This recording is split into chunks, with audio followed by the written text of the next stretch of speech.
Hello guys, panoorin natin ang video na ito. Ito si Kuya, galit na galit. Gusto niyang palabasin yung driver na nakaalitan niya. Gusto niyang papabain sa sasakyan. Tingnan mo naman si Kuya, parang aktor ba? Nagano din siya.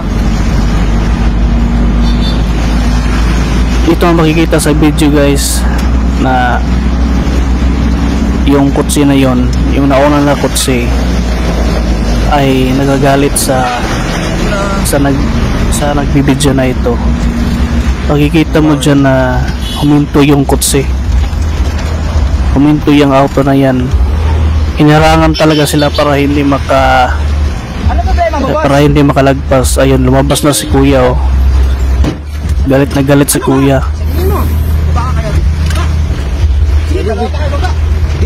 Naghahamon talaga ng away.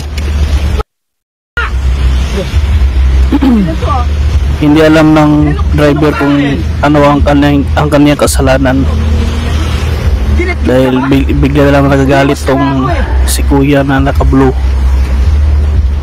Buti na lang nag-video ang driver na ito para meron silang ebidensya.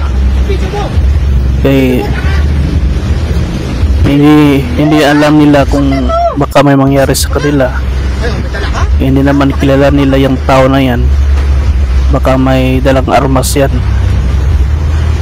Kita mo naman, oh, galit na galit si Kuya. Naghahamon talaga ng away. Wala naman siyang sinabi na kung ano ang ikinagalit niya. Siguro napikon lang siguro to sa nadala sa init ng ulo. Ay baliso pang dala talaga guys, oh. Hindi na pumalag yung driver guys. Tumakas na sila, baka may mangyari pa sa kanila.